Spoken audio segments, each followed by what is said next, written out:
What's going on, everyone? My name is Eric, and today I have the privilege of being joined once again by Stephen Wonderboy Thompson. Stephen, how are you doing?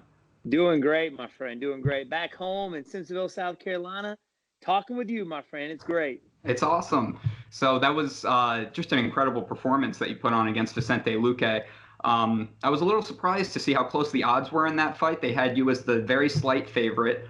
Did you feel overlooked at all or anything during this, leading up to this fight? I know obviously Luque had a lot of steam behind him, but I mean, it wasn't too long ago you were fighting for a title. Like, do you think maybe people just forgot how good you were?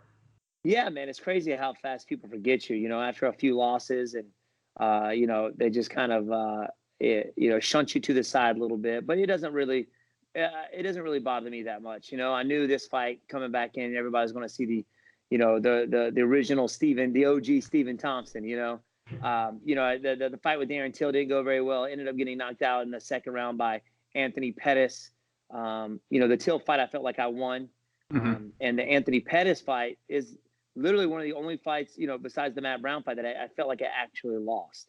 So it really lit a fire in me to go back home and to training camp and to train as hard as I can for this fight.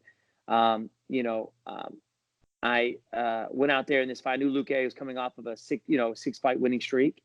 So I knew it was going to be tough. The guy takes a lot of damage. So I knew it wasn't going to be easy to put him away for sure.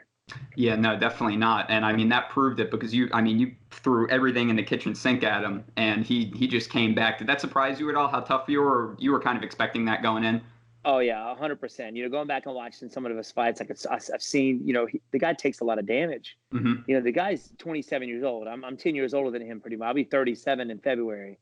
But I knew he takes a lot of damage. I knew he's very tough opponent, so very difficult to put away. So I was ready for a 3 5 minute round war. That's what you got almost. It was a little one-sided in your favor, but I'm sure you're okay with that.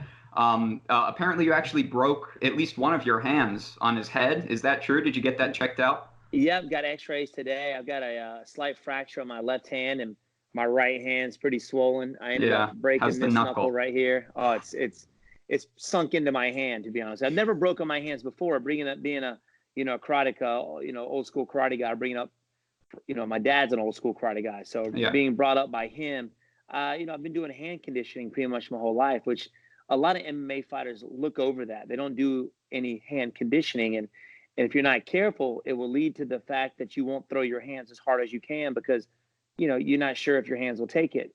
So I've never broken my hands before, close to 80 fights, and it goes to show how tough Vicente Luque is and how hard of a head he's got. Ended up breaking him in the second round. I remember going back at it after the second round, letting my pops know as like, hey, my hands are broken. He's like, you know what? Throw him anyway. So I'm like, yes, sir. So I kind of backed off a little bit with the power in the third round. Some shots I tried to put him away with in the third, but it just I really just couldn't get it off. I knew my hands were broken, so that kind of played mentally in that third round. So you broke both of them in the same round. That's right. Broke both Wow. of them. That's Broke both of them. crazy. The first one, my left hand, I posted up a video. I don't know if you saw it on my Instagram of Hmm. me hitting with a side kick, and then I drilled him with a left hand, which dropped him. Well, that's when I fractured my left hand. I think I smoked him right in the forehead. And then when he was on the ground, I was going for the ground and pound. I had his ankles, and I threw his ankles to the right, and I came down with my right hand, and I rolled my hand a little too far over, and I just hit Hmm. him with that one knuckle, and I felt it just sink in, and I was like, oh my gosh. And when you're out there and you're fighting, if you feel it during the fight, it's pretty injured because normally your adrenaline's going, you don't feel a thing until after the fight. So I felt it in the fight, and I was like, oh yep, my hand's definitely broken. It's funny because my last fight at Madison Square Garden in UFC 217, I broke both my thumbs against Masvidal. Yeah, against Masvidal. That's right. Yep. So for some reason, I keep breaking something in Madison Square Garden. But every time I fight there, I try and put on a good performance, in front of for everybody. So I was happy with it for sure. Do you know if they're going to need surgery, the hands? I know you were obviously saying that you were hoping very much that you wouldn't, but did they recommend surgery for you? Not yet. I go see a specialist either tomorrow or early next week. Okay. Got go see a hand specialist, and we'll find out the verdict from them. So we'll see. I'm kind of keeping my fingers crossed, praying that I don't have to have surgery. But if I have surgery, they say it's a faster recovery time than letting it heal on its own. And I don't want to have, I don't want to be one of those fighters that when you make a fist, you can tell that I'm missing a knuckle. So I definitely want my knuckles back for sure. So I know after the fight, you told a few media outlets that you were looking at either Masvidal or Diaz maybe as your next potential fight, but you also brought up Damian Maia. Is there anyone else? I know you were looking at the Rafael dos Anjos fight months ago before this was even booked. Is that an option? Like, what are you looking at Yeah, next? definitely Rafael. Any one of those guys that fought this past weekend at the top, either Masvidal, I know he may be getting that next shot after Colby Covington and Usman go after it.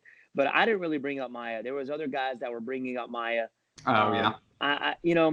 That really doesn't interest me, that fight, just because, I figure it's going to be a boring fight. The last time you saw him fight a striker, was it Tyron Woodley? It wasn't a very exciting fight. Yeah.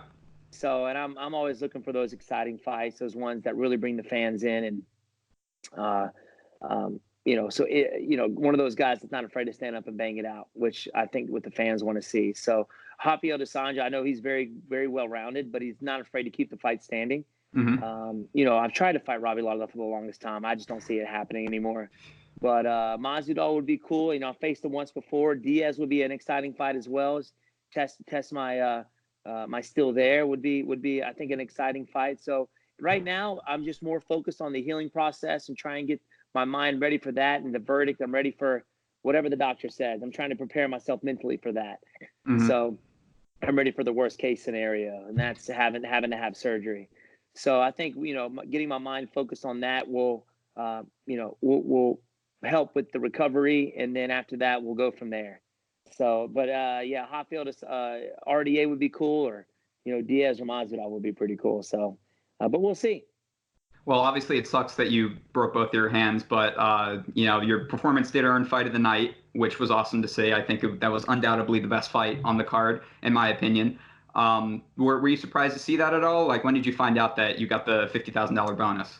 Yeah, I really did. I mean, because there was a lot of that I had a lot to look up for. There's a lot of good knockouts on that card, especially the Kevin Lee knockout. You had the Corey Anderson who got a bonus as well. There was some really good knockouts that I had to compete for. So the only thing I knew that Luque's tough. I usually don't go out there looking for the knockout. I tried for it, it didn't happen. So the plan is just to go out there and give it all I got, and that's really it's really what I wanted. To show the fans that Stephen Wonderboy Thompson still in this division and still going for the title. So that was first and foremost, and just to try and go out there and let everybody know that I'm still here. Took some shots in the first round, which was actually exciting for me because everybody was questioning my chin after that Anthony Pettis. Yeah, not anymore, huh? Not anymore. But you get hit in the right spot. I don't care how tough you are. You're going to go down. So then that's what it was. Anthony just placed it direct, on a right spot. He's a sniper. So, so that was a bonus as well. I found out after media, actually. I went to the bag, did my media rounds, and my manager gave me the thumbs like, hey, man, bonus. I'm like, yes, that's 2 bonuses. That's my second bonus at Madison Square Garden, 2 fight of the night. The first with Tyron Woodley, and then this one. So it's really, really cool to get that again. Well, that's really exciting. I was so happy for you when I saw that, and I think that was Luque's second consecutive fight of the night because he got that against Mike Perry. So good for Luque too, spreading the wealth. Sure. I wanted to get. Sorry, go ahead.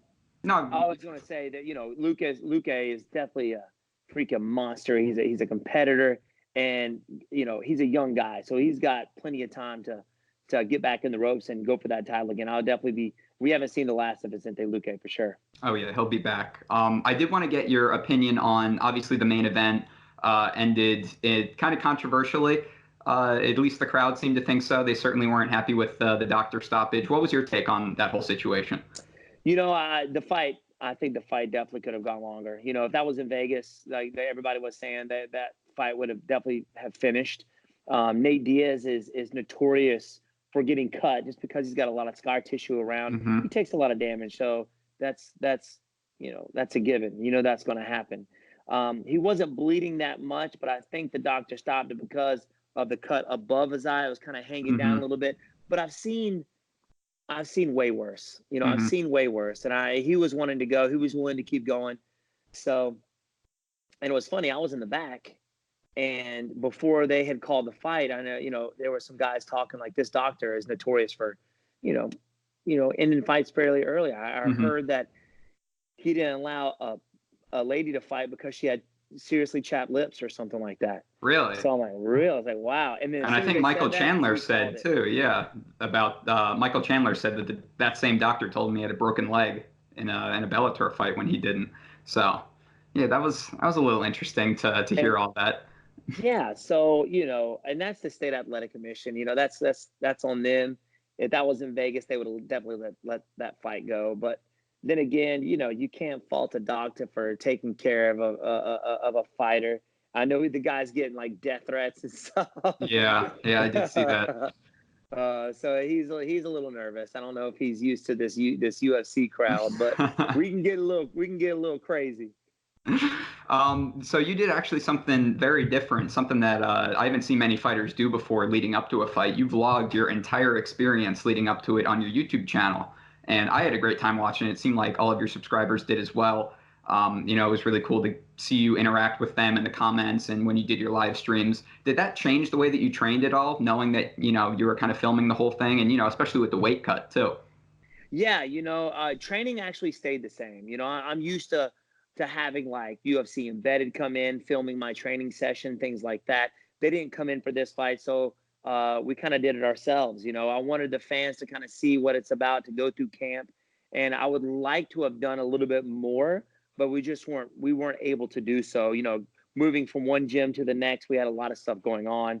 Um, and obviously leading up the weight cut, which normally my brother does all the filming, so I tried to do it myself because I was in Vegas and he wasn't there, and I actually put it on private, so nobody actually got to see it until my brother got to New York City to flip it around. But yeah, man, I kind of wanted to see them what I go through weight cut. So just bringing the fans in and kind of giving them a firsthand of what fight camp and the week leading up to the fight's all about. So I hope they enjoyed it, and I hope you did too. Which, we're doing this for the fun of it. We're having a blast doing it, and we got a lot more to come. And especially for our channel, and we want to give all those martial artists, and especially those fans, what they want. Yeah, of course. And I was actually going to ask you about that. Is this something that you're planning on doing again? Because I'm sure, it was a little bit of extra work for you guys to actually, be vlogging the whole process and posting that. Is that something you think you're going to take into your next fight? Oh, 100%. As soon as we get that call, we're definitely going to be letting everybody know, letting them know, when we're going to be vlogging. Probably the same schedule. We'll have our Technique Tuesdays, and every Thursday we'll have our vlog. But hopefully, we'll be able to do a little bit more this time. Now that we're in our school, things have kind of settled down a little bit. We'll have a little bit more on the channel and be able to give our fans, you guys, a little bit more leading up to that fight. Well, awesome. And I had one more question because I know you got to go soon. So Lay it on me, brother. I actually saw today that you are being honored by the town of Simpsonville, your hometown. They're doing like a Wonderboy red carpet type deal. I wanted Yeah, to I wanted man. to hear about that. What's the deal with that? Yeah, so I found out not too long ago, actually yesterday, that they were doing this. They tried to keep it secret, especially, it's kind of hard to keep a secret in a small town. But yeah, the mayor, man, you know, coming back home, I love my hometown. I've been all around the world, and to me, there's no place like home. And we've had three generations of martial artists come through our school.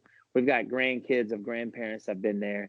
So we've been a part of our community for about 36 years, Wow. for a long time.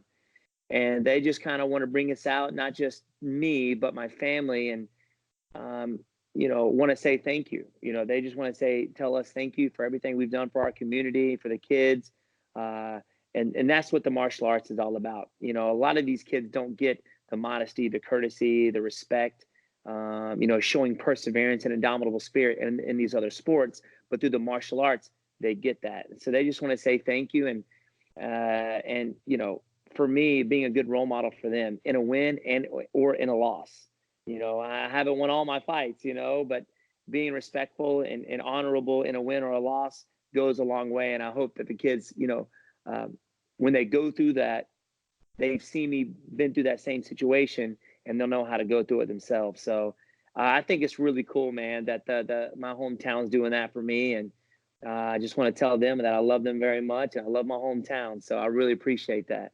Oh, that's awesome. I can't wait to hear how that goes. I'll wrap that up. I want to let everyone know, if you like this content, subscribe to the channel. And please, please subscribe to Steven's channel. Your channel is growing every day. You're at almost 100,000 subscribers, if I'm not mistaken. Correct? Yes, we're getting close. And, once we get that 100,000 subscribers, everybody's been asking me about the sidekick. Show the sidekick, show the sidekick, which I threw a lot in this last fight and actually played a big part in my game plan, knocking him off balance and knocking him down and things like that. So we're going to be giving that to you guys. So hopefully they'll subscribe as well.